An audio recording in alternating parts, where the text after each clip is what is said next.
Hello.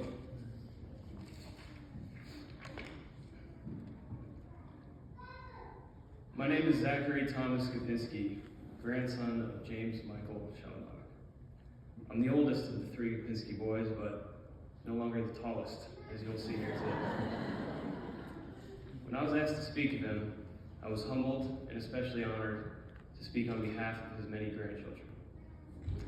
To Pop's beloved family, to my grandma Marilyn, to his daughters and many friends, we come to celebrate an extraordinary man, a father, a grandfather, a patriot, a son of God. Pop was my barber my entire life, and as you can probably tell, he hasn't cut my hair in a little while. I can recall hundreds of haircuts, but one sticks out in particular. I was about 10 years old and was dropped off at the Valleydale barbershop while my mom ran some errands. With mom gone, school starting soon, and grandpa all to myself, I made my decision: Mohawk. He obliged with a little convincing and gave me the greatest mohawk I'd ever seen. Drove me home and introduced Rebel Zack to my parents, who said, "Absolutely not." He laughed and broke out the clippers that he brought with him and fixed it then and there. And through my many years of haircuts, I'd always thought my favorite part was the handheld massager at the end, which was something like a seat headrest attached to a jackhammer. Or it was the dum-dum on the way out. But what I came to realize was, through my childhood into my adulthood, that I was able to have a real, uninterrupted conversation with my grandpa.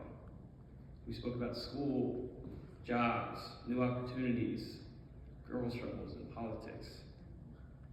Grandpa had a disdain for self-pity, was opinionated as ever, irreverent in the best way, and was a sturdy pillar of support and guidance for everyone in this room. He did this for all of us. He lived in us through our accomplishments, in attendance with pride at nearly every graduation, wedding, birthday party, or rec sports game. He was entirely too generous, assisting us financially through college.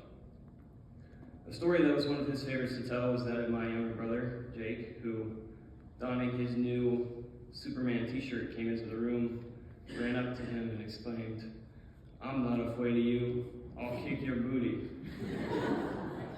Yet, as our grandfather, he was the one with superpowers. Raising our moms is a feat in itself. Quite obviously, he did it well. I have a successful and beautiful mother and a set of successful and beautiful aunts because of him.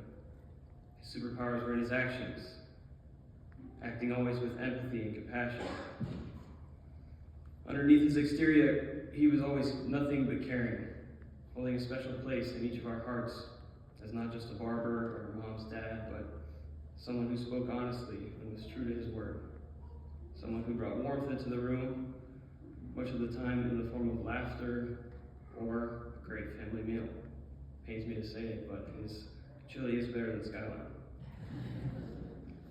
He taught us that cheap vodka on the rocks is good for you because it grows hair in your chest.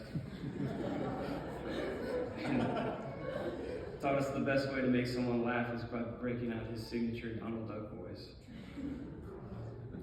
He taught us what true love and devotion looks like, treating my grandma like a princess. He taught us what true faith looks like as a devout Christian, and taught each of us how to work hard, how to be kind, and how family is the most important thing. I love my grandpa, and I know my brothers and cousins love him all the same. May our grandpa rest in peace, but may his strength and love live on through our family. To Pop, we say goodnight for the final time. We love you, and miss you.